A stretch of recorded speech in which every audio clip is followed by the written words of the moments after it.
toujours avec Dieu. 25 janvier, le guidon de Dieu. Cela se passera comme pour un homme qui part en voyage. Il laisse sa maison, remet l'autorité à ses serviteurs, indique à chacun son travail et ordonne au potier de rester éveillé. Marc 13, 34. Une grande œuvre est devant nous. Elle ne relève pas de notre propre conception ou planification. Tout le ciel est intéressé par cette œuvre, et ceux qui s'y engagent doivent se tenir sous la bannière ensanglantée du prince Emmanuel. Dieu voudrait que nous nous tenions debout, regardant vers l'avant, observant chaque moment de notre chef et prêts à obéir aux ordres.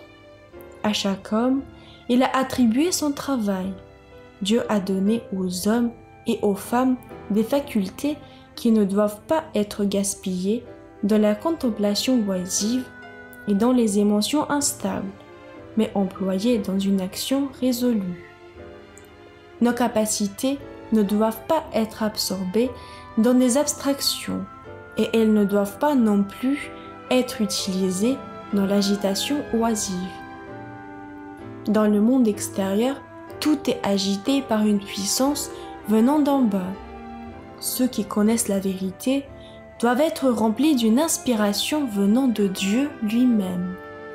Les lampes de l'âme doivent être maintenues taillées et allumées. Le travail que nous faisons ne nous fatigue guère. C'est le péché qui s'est attaché à toutes ces activités qui nous usent.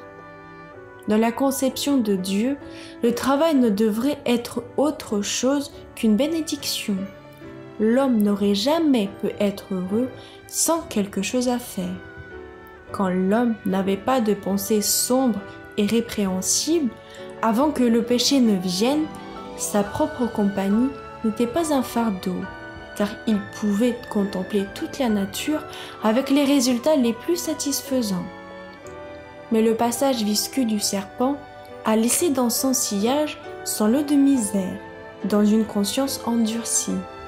Le travail n'apporte pas la misère, c'est le fait de pousser à l'excès les choses licites qui épuisent les pouvoirs de l'esprit et du corps. Une vie passée à accomplir le travail le plus dur est plus satisfaisante qu'une vie de paresse. La parole de Dieu est claire et distincte au sujet du travail. Aucun homme ou femme converti à Dieu ne peut être autre chose qu'un travailleur. Le dernier appel au souper est maintenant donné. La lampe de l'âme doit être maintenue taillée et allumée en étant réapprovisionnée de l'huile sainte. Voir dans Zacharie, chapitre 4, des versets de 11 à 14. Au nom du Seigneur, que chaque âme s'éloigne maintenant de toute iniquité, de peur que le jour du Seigneur ne les surprenne comme un voleur. La vérité doit être proclamée de façon claire et franche, mais toujours telle qu'elle est en Jésus. Lettre 11, 25 janvier 1899. Ô chers frères,